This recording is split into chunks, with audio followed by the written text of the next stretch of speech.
प्रिय विद्यार्थियों, ये पार्ट थर्ड में दर्शन शास्त्र में जो प्रथम प्रश्न पत्र है सांख्य दर्शन। सांख्य दर्शन में आज जो है प्रमाण विचार के पर चर्चा करेंगे। जैसा कि हम भली बात जानते हैं कि भारतीय दर्शन के अंतर्गत प्रमाण विचारों की चर्चा विस्तृत रूप में की गई है।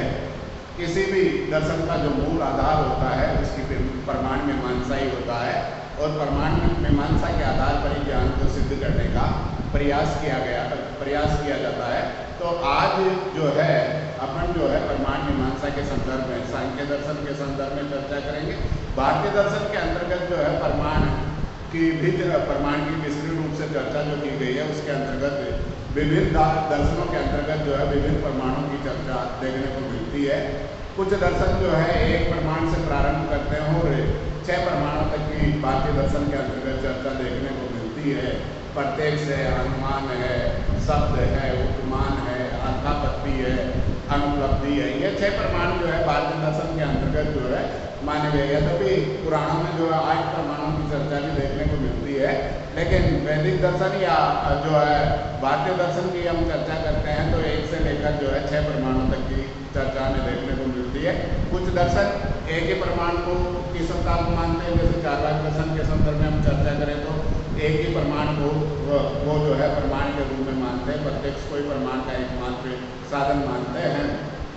तो यहाँ पर जो है सांख्य दर्शन के अंतर्गत जो है प्रमाणों की हम चर्चा करेंगे कि प्रमाण जो है किसे कहते हैं, प्रमाण कितने माने जाते हैं, उनके संदर्भ में आज हम चर्चा करेंगे। तो सबसे पहली बात हम कहेंगे कि प्रमाण क्या है। प्रमाण जो है क्या है, प्रमाण किसको कहते हैं। तो सांख्य दर्शन के अंतर्गत कहा गया कि परमा करणम प्रमाणम, परमा करणम प्रमाणम।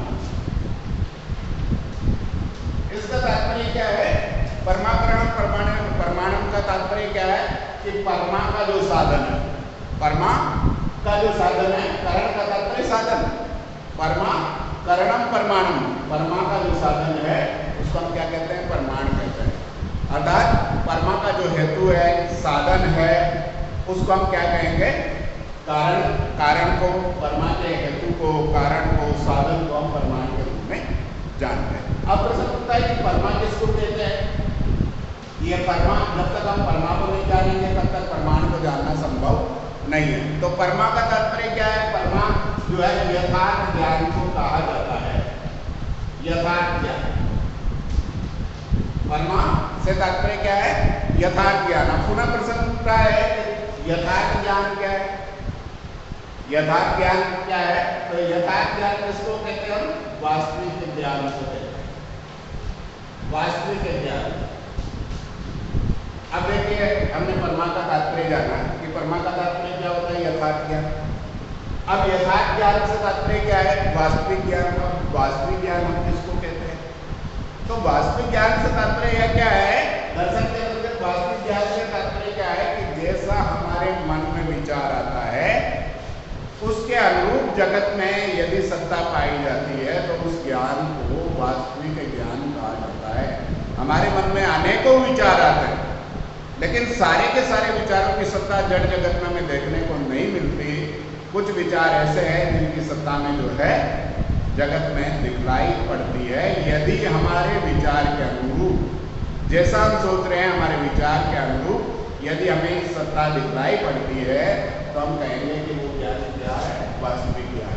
अर्थात वास्तविक ज्ञान का तात्पर्य क्या है, परमा। परमा किसको कह रहे हैं, यथार्थ ज्ञान को। और यथार्थ ज्ञान का तात्पर्य क्या हो गया, वास्तविक ज्ञान। अर्थात वास्तविक प्रमाण किसको कहेंगे कि वास्तविक ज्ञान को जानने का जो साधन है उसको हम प्रमाण कहते हैं। वास्तविक ज्ञान को जानने का जो साधन है उसको हम प्रमाण के रूप में जानते हैं। तो प्रमाण से तात्पर्य है यथार्थ ज्ञान। प्रमाण का तात्पर्य क्या है, जो वास्तविक ज्ञान का साधन है, हेतु है, कारण है, वो हमारा प्रमाण कहलाता है। प्रमाण को जानने के लिए 3 चीजों का ज्ञान होना आवश्यक है। पहली बात परमाता, दूसरा परमे और परमा। परमा को जानने के लिए तीन बातों का होना आवश्यक माना जाता है। परमा का ज्ञान हमें कैसे होगा? तीन चीजों के द्वारा हमें परमा का ज्ञान होता है। सबसे पहले परमाता। परमाता किसको कहते हैं? जो परमा को जानने की जिज्ञासा रखता है उसको हम परमाता कहते हैं। अर्थात जो ज्ञान को जानने की जिज्ञासा रखता है, जो जानना चाहता है, वो चेतन सत्ता जो है परमाता के रूप में, जो परमा का ज्ञान जानना चाहता है वो परमाता है। सबसे पहले परमाता की आवश्यकता होती है परमा के ज्ञान के लिए कि जो जानने वाला है वो उसका होना जरूरी। साथ में हम किसको जानेंगे? जब हमारे कोई विषय होंगे, अर्थात हमारे ज्ञान के विषय होंगे तभी हम ज्ञान की प्राप्ति कर सकते हैं। ज्ञान के विषय ही नहीं होंगे तो हम ज्ञान की प्राप्ति कैसे करेंगे? तो परमाता के साथ में क्या होना चाहिए? परमे का होना भी जरूरी है। जब परमाता और परमे का संबंध होगा तो परमा ज्ञान की प्राप्ति होगी। परमाता और परमे, परमाता का तात्पर्य जो परमा को जानने का जिज्ञासु है वो परमाता है, और परमा ज्ञान का जो विषय है उसको जानने का जो साधन है उसको हम प्रमाण के रूप में देख रहे हैं। तो परमाता, परमे और प्रमाण, इन तीनों चीजों के द्वारा हमें किसकी प्राप्ति हो रही है? परमा की प्राप्ति हो रही है, यथार्थ ज्ञान की प्राप्ति होती है। यथार्थ ज्ञान की प्राप्ति हमको किसके द्वारा हो रही है? परमाता होना चाहिए, परमे होना चाहिए, प्रमाण होना चाहिए। तब हमें किसकी प्राप्ति होगी? परमा की प्राप्ति होगी। परमा जो है यथार्थ ज्ञान या वास्तविक ज्ञान को कहते हैं। तो इस यथार्थ ज्ञान या वास्तविक ज्ञान को जानने के जो साधन है उसको हम प्रमाण कहते हैं। तो प्रमाण भारतीय दर्शन के अंतर्गत जो है 6 प्रमाणों की चर्चा जो है प्रमुख रूप से देखने को मिलती है। पहला जो प्रमाण है वो प्रत्यक्ष प्रमाण है, प्रत्यक्ष प्रमाण। दूसरा अनुमान, तीसरा शब्द, चौथा जो है उपमान प्रमाण, उपमान, पांचवा अर्थापत्ति, और छठा जो है अनुपलब्धि या अभाव प्रमाण। देखिए ये जो प्रमाण है वो 6 प्रकार के भारतीय दर्शन में प्रमाणों की चर्चा की जाती है। प्रत्यक्ष है, अनुमान है, शब्द है, उपमान है, अर्थापत्ति और अनुपलब्धि। 6 प्रमाण जो है भारतीय दर्शन के अंतर्गत माने गए। जैसा कि मैंने कहा था कि 4 लाख दर्शन केवल एक ही प्रमाण को मानता है। जैन दर्शन के बारे में जब चर्चा करेंगे तो प्रत्यक्ष है, अनुमान है, शब्द की चर्चा वो करता है। बौद्ध दर्शन के संदर्भ में बात करेंगे तो प्रत्यक्ष और अनुमान की बात करेगा। न्याय दर्शन के संदर्भ में हम चर्चा करेंगे तो प्रत्यक्ष है, अनुमान है, शब्द और उपमान, 4 प्रमाणों की सत्ता वो मानता है। लेकिन सांख्य दर्शन जो है प्रत्यक्ष, अनुमान और शब्द को मानता है। उसी प्रकार से योगा जो है प्रत्यक्ष और शब्द की सत्ता को स्वीकार करता है। मीमांसा दर्शन एक ऐसा दर्शन है जिसमें 5 और 6 प्रमाणों की सत्ता सर्वप्रथम स्वीकार की गई है। सबसे पहले प्रभाकर जो है वो 5 प्रमाणों की सत्ता मानता है। प्रत्यक्ष है, अनुमान है, अर्थापत्ति है और अर्थापत्ति तक 5 मानता है। कुमारी उसमें एक और प्रमाण जोड़ देता है, अनुपलब्धि या अभाव का प्रमाण, और उसको 6 प्रमाणों के रूप में मानता है। तो सामान्य रूप से तो 3 प्रमाणों की चर्चा भारतीय दर्शन के अंतर्गत की जाती है, लेकिन न्याय 4 की बात करेगा और मीमांसा के अंतर्गत हमने देखा कि प्रभाकर 5 की और कुमारी जो है 6 प्रमाणों की बात कर। अब हम सांख्य दर्शन के संदर्भ में देखेंगे कि सांख्य दर्शन जो है प्रमाण कितने प्रकार का मानता है और कौन कौन से प्रमाणों को मानता है। तो सांख्य दर्शन के अंतर्गत जो है कारिका, सांख्य कारिकाकार ईश्वर दर्शन जो है कारिका 4 के अंतर्गत जो है परमाणु की चर्चा करता है। कारिका 4 के अंतर्गत जो है परमाणु की जो चर्चा की गई है उसकी हम बात करेंगे। कारिका 4 क्या है? कारिका 4 में कहा गया है कि दृष्ट अनुमान आप्तवचनम सर्व प्रमाण सिद्धत्वात्। दृष्ट अनुमान आप्तवचनम सर्व प्रमाण सिद्धत्वात् त्रिविध प्रमाणिष्ट परमे सिद्धि प्रमाणादि। कारिका 4 जो कही गई है वो क्या कही गई है? त्रिविध दृष्ट अनुमान आप्तवचनम सर्व प्रमाण सिद्धत्वात्। पहली पंक्ति में कहा गया है कि दृष्ट अनुमान आप्तवचनम सर्व प्रमाण सिद्धत्वात् त्रिविध प्रमाणिष्ठ परमे सिद्धि प्रमाण आदि। इस कारिका का भाव क्या है कि तीन जो है दृष्ट का तात्पर्य क्या है? प्रत्यक्ष, अनुमान और आप्तवचन। आप्तवचन का तात्पर्य क्या है? शब्द प्रमाण।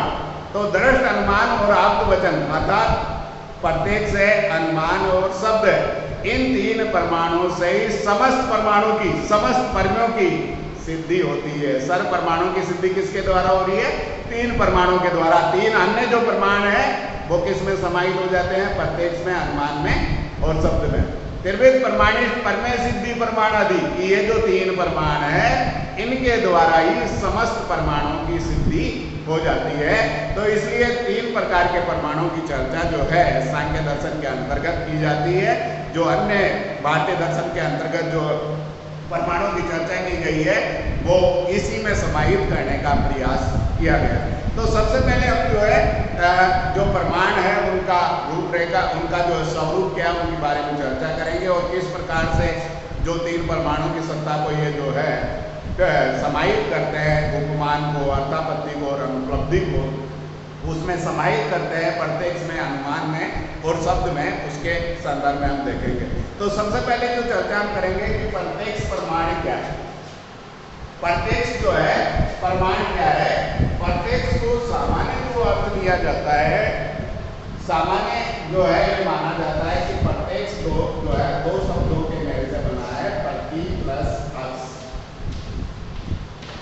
दो शब्दों के मेल से प्रत्यक्ष बना है। प्रति का तात्पर्य होता है सामने और अक्ष का तात्पर्य क्या है? आंखों के, आंखों के साथ। अर्थात जो आंखों के सामने है उसको हम क्या कहेंगे? प्रत्यक्ष प्रमाण कहेंगे। प्रत्यक्ष प्रमाण की जो प्रारंभिक परिभाषा दी जाती है, प्रारंभिक परिभाषा में क्या गया? प्रति प्लस अक्ष सबसे प्रारंभिक परिभाषा है जो सामान्य भारतीय दर्शन के अंतर्गत चर्चा करेंगे। जब सांख्य दर्शन के का जो है विशिष्ट अर्थ में जो है प्रत्यक्ष की परिभाषा देगा उसकी भी हम चर्चा करेंगे। लेकिन सामान्य अर्थ देखिए कि प्रति प्लस अक्ष दो शब्दों के मेल से प्रत्यक्ष बना है और प्रत्यक्ष का अर्थ क्या होता है? जो हमारी आंखों के सामने हो उसको जो है हम प्रत्यक्ष प्रमाण कहते हैं। लेकिन ये माना जाता है कि ये बहुत ही संकीर्ण अर्थ है, क्योंकि हमें प्रत्यक्ष की प्राप्ति जो है केवल आंखों के द्वारा ही नहीं होती वरन हमारी समस्त इंद्रियों के द्वारा होती है। इसलिए इसकी जो है समुचित जो है व्याख्या जो की गई है, समुचित जो परिभाषा देने का प्रयास किया गया है वो न्याय दर्शन के अंतर्गत इसकी परिभाषा दी गई है। इंद्रियार्थ सन्निकर्ष जन्य ज्ञानम प्रत्यक्षम। इंद्रियार्थ सन्निकर्ष जन्य ज्ञानम प्रत्यक्षम।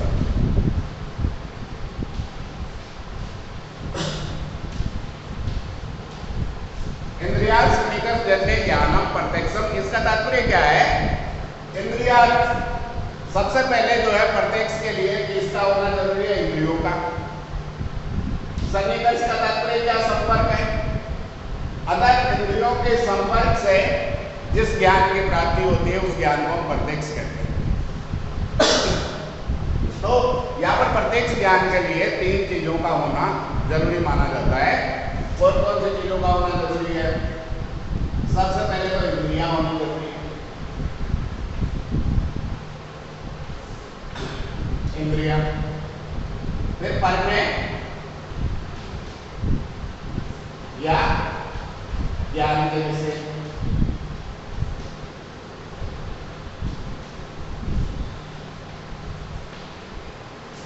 और तीसरा संपर्क या सन्निकर्ष।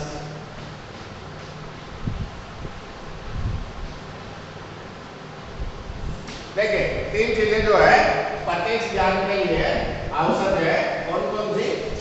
सबसे पहले तो इंद्रियां होना जरूरी है, दूसरा परमेय या ज्ञान का विषय और तीसरा संपर्क या सन्निकर्ष। इंद्रियां कितनी होती है?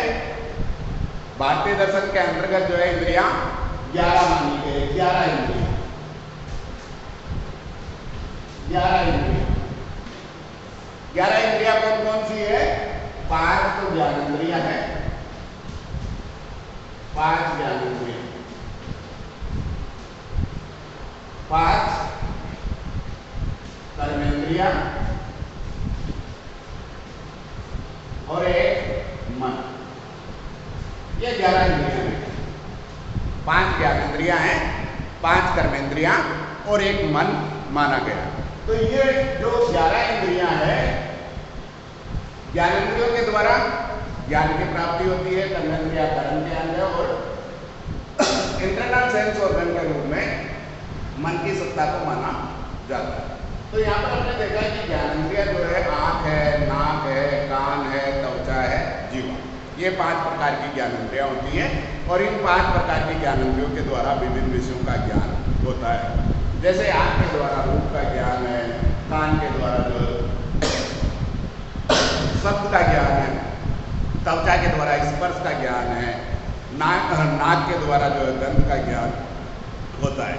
तो हमें जो है विभिन्न विषयों 5 ज्ञानेंद्रियों के द्वारा जो है विभिन्न विषयों का ज्ञान होता है। जैसा कि हमने देखा कि आँख, नाक, कान, त्वचा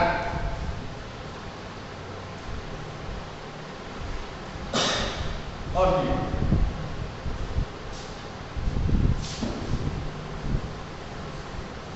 ये जो 5 ज्ञानेंद्रियां हैं, आँख से रूप का ज्ञान, नाक से गंध का ज्ञान, कान से शब्द का ज्ञान, त्वचा से स्पर्श का ज्ञान और जीवा से रस या स्वाद का ज्ञान।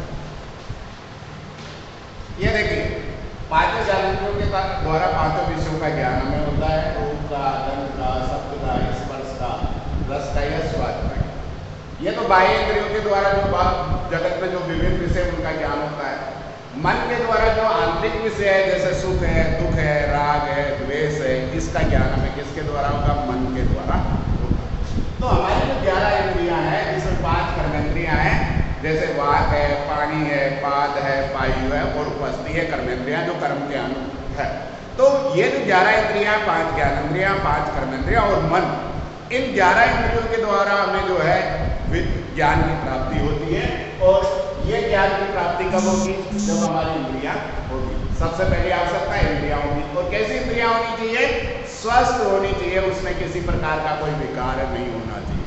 यदि उसमें विकार होगा तो हमें प्रत्यक्ष ज्ञान जो मिलेगा उस ज्ञान में निश्चयात्मकता नहीं पाई जाएगी, उसमें असंदिग्धता का भाव नहीं होगा।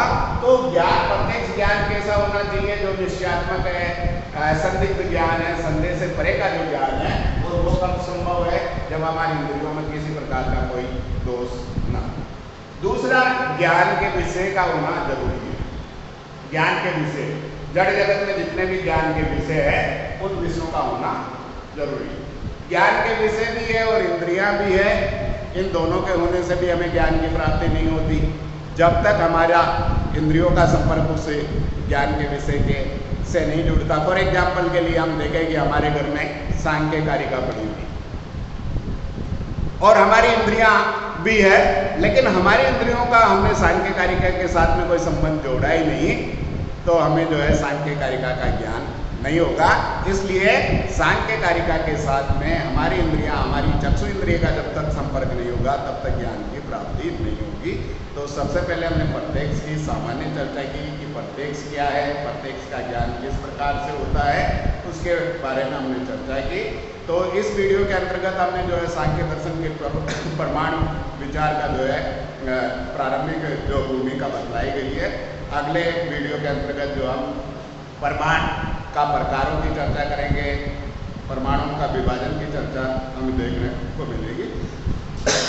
तो यहाँ पर जो है इस वीडियो के अंतर्गत जो हमने प्रमाण का स्वरूप किया, अगले परमाणु की चर्चा जो है नेक्स्ट वीडियो में करेंगे।